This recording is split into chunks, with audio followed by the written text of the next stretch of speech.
Hello student, আশা করি তোমরা সবাই ভালো আছো। দেখো, তোমাদের থার্ড সেমিস্টার কমপ্লিট হয়ে গেছে। থার্ড সেমিস্টার তোমরা যারা আমাদের কোর্স পারচেস করেছিলে তারা দেখেছো যে আমাদের যে এডুকেশনের কোয়ালিটি আর কন্টেন্টের যে ডেলিভারি, তার নিয়ে তোমাদের কোনো আর ডাউট থাকার কথা নাই।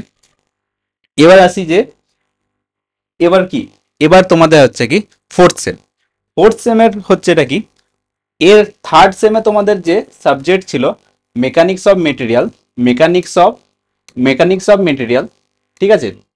এর মতনই, যেমন একটু টাফ টাইপের সাবজেক্ট ছিল, একটু ম্যাথমেটিক্যাল প্রবলেম বেশি ছিল, সেরকম ফোর্থ সেমে যে সাবজেক্টগুলো আছে তোমাদের, ফোর্থ সেমে তোমাদের যে কটা সাবজেক্ট আছে, দেখো এখানে ফোর্থ সেমে যে কটা সাবজেক্ট আছে সবগুলো হচ্ছে কিন্তু তোমাদের মেকানিক্সের মতনই। মেকানিক্সের মতনই মানে মেকানিক্সে তোমাদের যেমন ম্যাথমেটিক্যাল ওরিয়েন্টেড কোশ্চেন তোমাদের কি হচ্ছে অ্যাটেম্প করতে হয়েছে, এখানেও কিন্তু তোমাদের সব সাবজেক্টগুলোতেই কি হবে, ম্যাথমেটিক টাইপের যে কোশ্চেন সেগুলো কিন্তু অ্যাটেম্প করতে হবে। সেই জন্যই এখন তোমাদের কি করণীয়, কারণ হচ্ছে কি দেখো, যদি তোমরা প্রথম থেকে ভালো রকম সিরিয়াস না হও, প্রথম থেকে যদি তোমাদের একটা গাইডেন্স না থাকে, তাহলে কিন্তু এই সাবজেক্টগুলোকে কভার করা কিন্তু খুবই একটু ডিফিকাল্ট হয়ে যাবে, ঠিক আছে। কারণ এই তোমাদের যে সেমিস্টার আছে, তোমাদের যে ছটা সেমিস্টারের মধ্যে, ছটা যে সেমিস্টার, তার মধ্যে তোমাদের কি হচ্ছে, এই যে ফোর্থ সেমিস্টার হচ্ছে কি তোমাদের সব থেকে ডিফিকাল্ট সেমিস্টার। ফোর্থ সেমিস্টার হচ্ছে কি তোমাদের সব থেকে ডিফিকাল্ট সেমিস্টার। কারণ কি ডিফিকাল্ট বলছেন কেন স্যার? ডিফিকাল্ট এই জন্যই কারণ এই যে প্রত্যেকটা সাবজেক্টে তোমাদের লাস্টে 8 নাম্বারের যে 5টা কোশ্চেনের অ্যান্সার করতে হয়। সেখানে তোমরা দেখবে এইখানে কি হচ্ছে, প্রত্যেকটা সাবজেক্টই তোমাদের অ্যাটলিস্ট 4টা নিউমেরিক্যাল প্রবলেম কিন্তু তোমাদের কি করতে হবে, সলভ করতে হবে। সেই জন্য কি হচ্ছে, তোমাদের প্র্যাকটিস লাগবে। তারপরে কি নিউমেরিক্যাল কোশ্চেনের প্রবলেমটা কি, নিউমেরিক্যাল কোশ্চেনে তোমাদের হালকা একটু কিছু যদি পরিবর্তন হয়ে যায় ডেটা বা কোনো রকম ল্যাঙ্গুয়েজের, তাহলে কিন্তু তোমাদের যদি প্রথম থেকেই সিরিয়াস না হও, কোর্স পারচেস না করো, কোনো গাইডেন্সের আন্ডারে না থাকো, তাহলে কিন্তু তোমরা লাস্ট টাইমে গিয়ে আর ক্যাচ আপ করতে পারবে না। লাস্ট টাইমে গিয়ে কিন্তু আর এই সাবজেক্টগুলোকে কভার করতে পারবে না। আগের এই সেমে তোমরা হয়তো লাস্ট 7 দিন পরেই তোমরা একটা ভালো রেজাল্ট কিন্তু করতে পারবে থার্ড সেম পর্যন্ত বা বাকি সেমগুলোতে, কিন্তু ফোর্থ সেমে এটা কিন্তু হবে না, ঠিক আছে। এটা খুব ভালো করে মাথায় রাখো। ফোর্থ সেমে কিন্তু এটা হওয়ার নয় যে তোমরা 7 দিন পড়বে, লাস্টের 7 দিন পরে খুব ভালো একটা রেজাল্ট করবে, বা এমনও হতে পারে, আমি চাইবো না কিন্তু তোমাদের এখন থেকে সেজন্যই বলছি, কিন্তু এমনও হতে পারে যে পাসই করলে না, ঠিক আছে। পাস করাটাও প্রবলেম হয়ে যাবে যদি তোমরা গাইডেন্সের আন্ডারে না থাকো, ঠিক আছে। সেই জন্যই বলছি তোমরা অবশ্যই কি করবে, কোর্সটা পারচেস করে নেবে। কোর্সটা কি আছে, কোর্সটার প্রাইস আছে আমাদের, সরি, কোর্সটার প্রাইস আছে 1200 টাকা, ঠিক আছে। সেটা হচ্ছে কি 15 তারিখ পর্যন্ত, 15 জানুয়ারি পর্যন্ত এটা অফার প্রাইস 1200 টাকা। 1200 টাকায় তোমাদের কি দেওয়া হচ্ছে, ফুল 6 মান্থের 6 মান্থের ফুল কি পার ডে একটা করে ক্লাস থাকবে, উইকলি তোমাদের 6টা ক্লাস থাকবে পার উইক, ঠিক আছে। এর মধ্যে তোমাদের নোটস দেওয়া হবে, নিউমেরিক্যাল প্রবলেম সলভ করানো হবে, আর যদি কোনো রকম আটকে যায় কোনো জায়গায়, তাহলে তোমাদের 2 থেকে 3 ঘন্টার মধ্যে সেই প্রবলেম বা যা থাকবে হোয়াটসঅ্যাপে কন্ট্যাক্ট করবে, তার মধ্যে কি হবে, সলভ করে দেওয়া হবে, ঠিক আছে। ক্লিয়ার? তাহলে এই অফার প্রাইসটা কতদিন পর্যন্ত থাকবে, 15 তারিখ পর্যন্ত, ঠিক আছে। এরপর চলে আসি আমাদের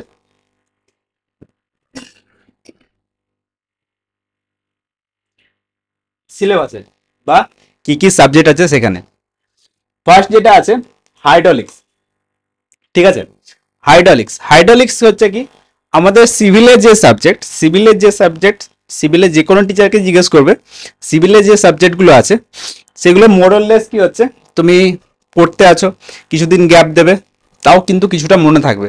হাইড্রোলিক্স এমন একটা সাবজেক্ট যেটা খুব তাড়াতাড়ি তুমি কি করবে, লুজ করবে সাবজেক্টটাকে, মানে খুব তাড়াতাড়ি ভুলে যাওয়ার চান্স কি হচ্ছে সব থেকে হাই কার মধ্যে, আমাদের হাইড্রোলিক্সের মধ্যে। হাইড্রোলিক্সের মধ্যে তোমরা কি পাবে, ফ্লুইডের পাবে, ফ্লুইডের প্রপার্টি পাবে। ঠিক আছে, আমাদের যেহেতু সিভিলে কি আছে, হাইড্রোলিক্সে যা হবে ওয়াটার নিয়ে আছে, গ্যাস ফ্লুইডের আন্ডার দুটো জিনিস হচ্ছে, একটা হচ্ছে কি লিকুইড, একটা গ্যাস।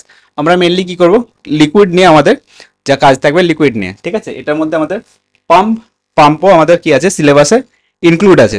এটাও কিন্তু একটা কি হচ্ছে, একটা ডিফিকাল্ট সাবজেক্ট। ঠিক আছে, হাইড্রোলিক্স। নেক্সট আছে কি আমাদের আমাদের অ্যাডভান্স সার্ভে। আর হাইড্রোলিক্সের জন্য বলে দিই, হাইড্রোলিক্সের জন্য তোমাদের একে উপাধ্যায় একটা বই আছে, যেটা তোমরা কোথা থেকে পারচেজ করতে পারবে, আমাদের একে উপাধ্যায়ের একটা বই আছে, যেটা তোমরা ইজিলি পারচেজ করতে পারবে। ইজি টু লার্নিং এর যে সাইড আছে বুকের, ইজি টু লার্নিং এর যে বুকের সাইড আছে, সেখান থেকে তোমরা কি করতে পারবে, পারচেজ করতে পারবে। ঠিক আছে, দেখো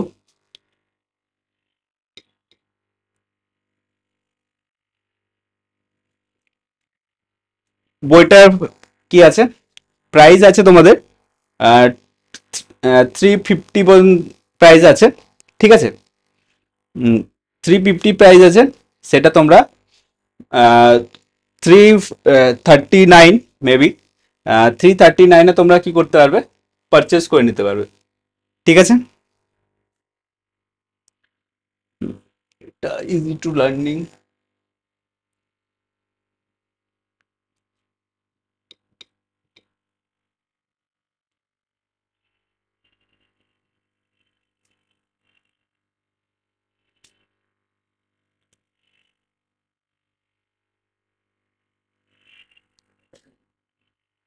দেখো নিউ অ্যারাইভেলে গেলে কিংবা ক্যাটাগরিজে যাবে, ক্যাটাগরিজে গেলে ইঞ্জিনিয়ারিং টেক্সট বুক আছে, এখান থেকে তোমরা এই বইটা কি করতে পারবে, পারচেস করতে পারবে।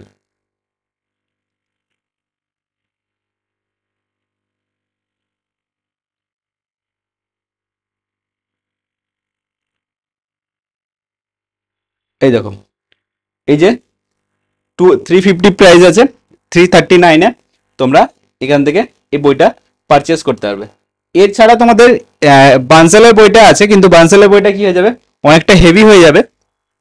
ঠিক আছে, তোমাদের যেটুকু রিকোয়ারমেন্ট সেটা কিন্তু এই বইটার থেকে কি হয়ে যাবে, ফুলফিল হয়ে যাবে। বানসালের বইটার দামও এমনি বেশি, এটার দামও অতটা বেশি নয়। এটার মধ্যে তোমাদের যা রিকোয়ারমেন্ট, তোমাদের সিলেবাসে যা আছে, সেটা কিন্তু এখান থেকে কি হয়ে যাবে, কভার হয়ে যাবে। ঠিক আছে, নেক্সট আমরা চলে আসছি অ্যাডভান্স সার্ভেইং। অ্যাডভান্স সার্ভেইং তোমরা এর আগে যে সার্ভেইং ছিল বেসিক সার্ভেইং, এর অ্যাডভান্স লেভেল। এখানে তোমাদের থিওডোলাইট, ঠিক আছে, থিওডোলাইটের যে যদি আমাদের কি হচ্ছে আপওয়ার্ড করা থাকে থিওডোলাইট, তাহলে তার অ্যাঙ্গেলের উপরে কি এফেক্ট আসবে সেগুলো আছে। ডাউনওয়ার্ড যদি করা থাকে তাহলে কি আসবে, সেই জিনিসগুলো কি আছে, যে এরার আসবে, এইসব জিনিসগুলো আমরা অ্যাডভান্সে পড়বো।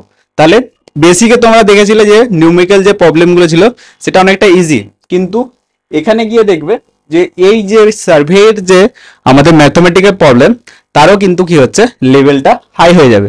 তাই এটা আমাদের একটা কি হয়ে যাবে, একটু ইন্টারেস্টিং, অতটাও ডিফিকাল্ট নয়, কিন্তু তাও একটু আমাদের যে বেসিক সার্ভেইং ছিল তার থেকে একটু ডিফিকাল্ট। ঠিক আছে, এটা এও ভালো আছে, 3 আছে ক্রেডিট পয়েন্ট। নেক্সট আসছে theory of structure. Theory of structure তোমাদের মেকানিক্স যেটা পড়লে তারই একটু অ্যাডভান্স টাইপের, বা ওরই পার্ট ভরতে পারো, বা সোমের পার্ট এটা। তাহলে কি হচ্ছে, আর বেসিক সার্ভেইং এর জন্য তোমাদের যে বইটা রিকমেন্ডেড, বেসিক সার্ভেইং এর জন্য তোমাদের এর আগের বারে যেটা বলেছিলাম, আগের বারে যারা কিনেছো তাদের আর কিনতে হবে না। ঠিক আছে, এনএন বসাকের যে বইটা, এনএন বসাক, এটার মধ্যে কি তোমাদের ওই যে সার্ভেইং এর অ্যাডভান্স সার্ভেইং সেটা কমপ্লিট হয়ে যাবে। ঠিক আছে, আর তোমরা এই অ্যাপ্লাইড মেকানিক্স এখান থেকে তোমরা থিওরি অফ স্ট্রাকচার সেটা কিন্তু কি করতে পারো, কভার করতে পারো। ঠিক আছে, আর এর সাথে তোমাদের আর এস খুরমির বইটাও কিন্তু কি আছে, মেকানিক্স অফ মেটেরিয়ালের আর এস খুরমির বইটার থেকেও তোমরা যে থিওরি অফ স্ট্রাকচার সেটা কিন্তু কি করতে পারো, কভার করতে পারো।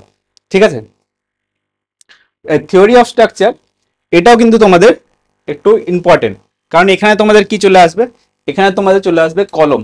ঠিক আছে, কলম, কলমের উপরে কি হচ্ছে, লোড অ্যাপ্লাই হচ্ছে।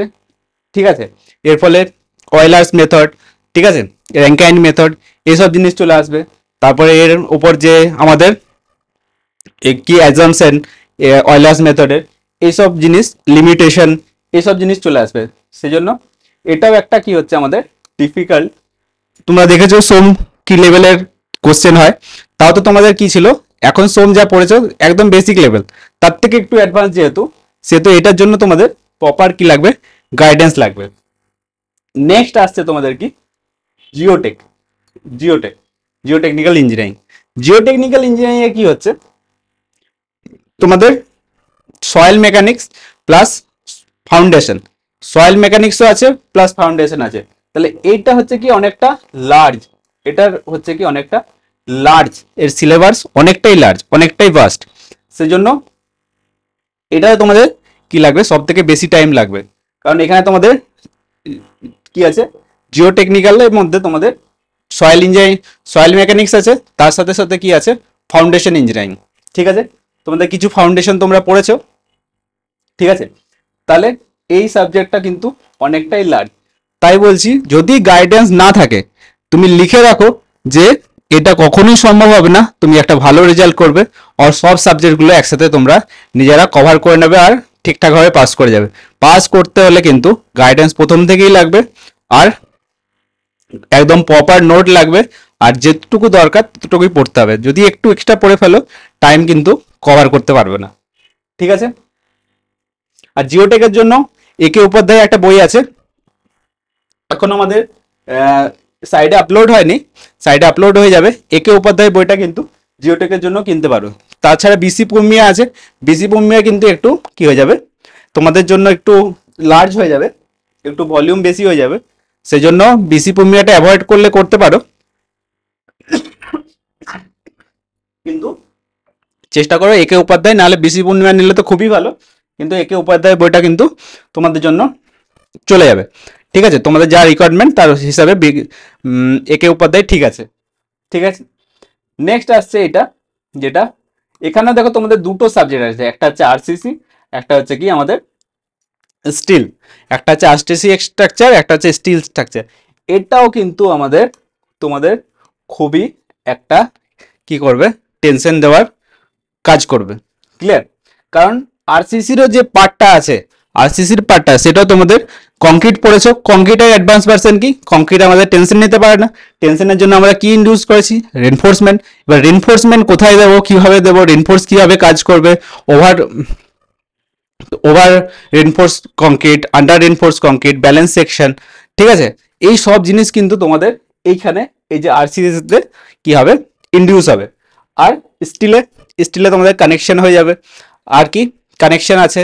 তারপরে প্লাস্টিক, এর আগে পর্যন্ত আমরা কি করছিলাম, ইলাস্টিক ডিজাইন করছিলাম, কংক্রিট স্টিলে কি আছে, প্লাস্টিক ডিজাইন আছে। তাহলে এই সব জিনিস তোমাদের কোথায় আছে, এই সাবজেক্টটা। তাহলে এই দুটো সাবজেক্টই কিন্তু তোমাদের ভীষণ কি হচ্ছে, লার্জ। ঠিক আছে, তোমরা এমনি যদি নিজেরা কভার করতে যাও, তোমরা বুঝতেই পারবে না যে কতটা, কোন সাবজেক্টটা কতটা পড়া দরকার, আর কোন জায়গা থেকে আমাদের কোশ্চেন আসবে। ঠিক আছে, নেক্সট, নেক্সট কি আসছে, নেক্সট এটা হয়ে গেল তোমাদের কি নিতেই হবে। আরেকটা কি আছে তোমাদের, ইলেকটিভ সাবজেক্ট আছে। ইলেকটিভ সাবজেক্টের এখানে যেটা আমরা পড়াবো সেটা হচ্ছে কি, আমরা pre stress concrete and precast and pre stress concrete. ঠিক আছে, প্রিকাস্ট যেগুলো আগের থেকে আমরা কি করে রাখি, কোনো ল্যাব কন্ডিশনে আর ইন্ডাস্ট্রিয়াল কন্ডিশনে তৈরি হবে, সাইডে গিয়ে কি হবে, ইউজ হয়ে যাবে। ঠিক আছে, এমন এখন কি হচ্ছে, ডাইরেক্ট বিম কলম এরকম স্ট্রাকচার কি হচ্ছে, ল্যাবেই তৈরি হয়ে যাচ্ছে, আর ইন্ডাস্ট্রিতে তৈরি হচ্ছে, গিয়ে নিয়ে একদম সাইডে গিয়ে নিয়ে ওগুলোকে প্লেস করে দিলেই কি হচ্ছে, রেডিমেড বিল্ডিং তৈরি হয়ে যাচ্ছে। ঠিক আছে, সেটা হয়ে গেল প্রিকাস্ট। প্রিস্ট্রেস, প্রিস্ট্রেস কি হচ্ছে, আমাদের যে রেলের স্লিপার, দেখো রেলের যে স্লিপার, আমাদের নর্মাল যদি আমরা বিম বানাই ছোট ছোট, তাহলে কিন্তু সে অতটা লোড নিতে পারবো না, কিন্তু আমাদের যে স্লিপার, স্লিপার কি হয়, কংক্রিটের স্লিপার হয় আরসিসির, কিন্তু স্লিপারের উপর দিয়ে কি হচ্ছে, ট্রেন চলে যাচ্ছে, ট্রেনের ওয়েট বুঝতেই পারছো, তার মধ্যে প্যাসেঞ্জার আছে, ট্রেনের নিজেরই ওয়েট হিউজ পরিমাণে, তাহলে সেটা চলে যাচ্ছে, তার লোড কিন্তু সে নিয়ে নিচ্ছে। কিভাবে নিচ্ছে? কারণ হচ্ছে কি, তার মধ্যে আমাদের যে কনস্ট্রাকশন সেটা কি হচ্ছে, ফার্স্টে আমরা কি করি, যে আমাদের ওয়্যার আর আমাদের যে রেনফোর্সমেন্ট সেগুলোকে কি করি, জ্যাক দিয়ে আটকে ফার্স্টে টেনে রাখি, জ্যাক দিয়ে আটকে টেনে রাখলাম। তারপর এর মধ্যে আমরা কি করি, কাস্টিং করি। এর মধ্যে ফার্স্টে টেনশন আমরা ডাইরেক্ট ফার্স্টে প্রোভাইড করে দিলাম, দেন এর মধ্যে কি করলাম, কাস্টিং করলাম।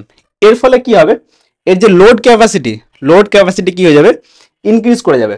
ঠিক আছে, এই সব জিনিসগুলো আমরা কোথায় পড়বো, প্রিস্টেজ কংক্রিট। প্রিস্টেজ কংক্রিট দুটো টাইপের, একটা প্রি টেনশন, যদি আমরা একটা এই যে ওয়্যারটাকে ফার্স্টে টেনশনিং করে রাখি তাহলে সেটা প্রি টেনশন। এবার তাছাড়া আমরা কি করি, কংক্রিটটা বানালাম, বানানোর সময় এখানে একটা ডাক রেখে দিলাম বা খালি জায়গা, ডাক মানে হচ্ছে কি খালি জায়গা, কোনো একটা পাইপ ভরে ডাক রেখে দিলাম, কংক্রিটটা কাস্ট হয়ে গেল। এরপর ওয়্যার যখন কাস্ট হয়ে গেল, এর মধ্যে ওয়্যার ভরে এবার এটাকে জ্যাকিং করে এটাকে কি করলাম, টানলাম, হয় দুদিক থেকে টানলাম আর একদিকে জ্যাকিং করে একদিক দিয়ে টানলাম। ঠিক আছে, তাহলে এটা হয়ে গেল পোস্ট টেনশনিং, এটা হয়ে গেল পোস্ট, এটা হয়ে গেল কি প্রি। ঠিক আছে, এই যে জিনিসগুলো, এই কনসেপ্টগুলো তোমরা কোথা থেকে পাবে, সেটা পাবে এই যে সাবজেক্টটা প্রিস্টেজ আর প্রিকাস্ট কংক্রিট। ঠিক আছে, আর এই যে সাবজেক্টটা আছে এটা মেনলি তোমাদের কি এমইউ, আমাদের যে আরেকটা ডিপার্টমেন্ট হয় যেটা এমইউআরপি, ঠিক আছে, আর্কিটেক্টদের তাদের সাবজেক্ট এটা, রুরাল কনস্ট্রাকশন।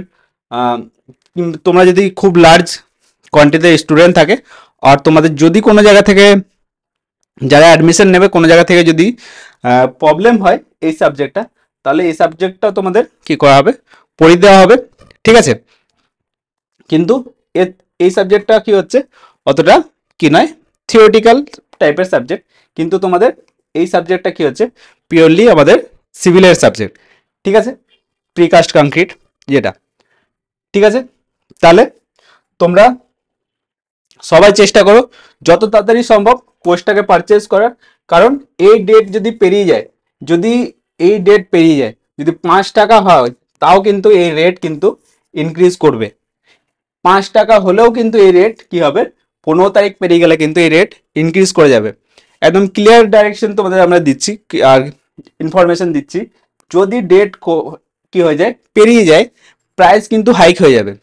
আর এই সেমিস্টার, ফোর্থ সেমিস্টার তোমাদের বিশেষ করে উইদাউট গাইডেন্স কিন্তু অনেক চাপ আছে তোমাদের কি করা, সার্ভাইভ করা।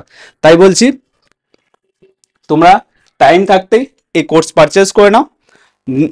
আর তোমরা এর রিগার্ডিং অন্য ভিডিও দেখতে চাইলে, যদি ক্লাসের ভিডিও, তোমাদের প্রিভিয়াস ইয়ারের ক্লাসের ভিডিও দেওয়া আছে সেগুলো দেখতে পারো, মানে এর আগের যে সেশনে আমরা পড়িয়েছি যে ভিডিও আপলোডেড আছে সেটা দেখতে পারো রেফারেন্স হিসাবে। ঠিক আছে, আর যত তাড়াতাড়ি সম্ভব তোমরা ক্লাসটা পারচেজ করে নাও। আর তোমরা যারা যারা কি আছো গ্রুপে জয়েন করতে চাও, এই হোয়াটসঅ্যাপ গ্রুপের লিঙ্ক দেওয়া থাকবে ডেসক্রিপশনে, হোয়াটসঅ্যাপ গ্রুপ থেকে জয়েন করে নেবে আর ক্লাসটাকে সবাই একবার কি করে দেবে, লাইক অ্যান্ড শেয়ার করে দেবে। চলো আজকে এই পর্যন্তই, নেক্সট ভিডিওতে আবার তোমাদের সাথে দেখা হবে।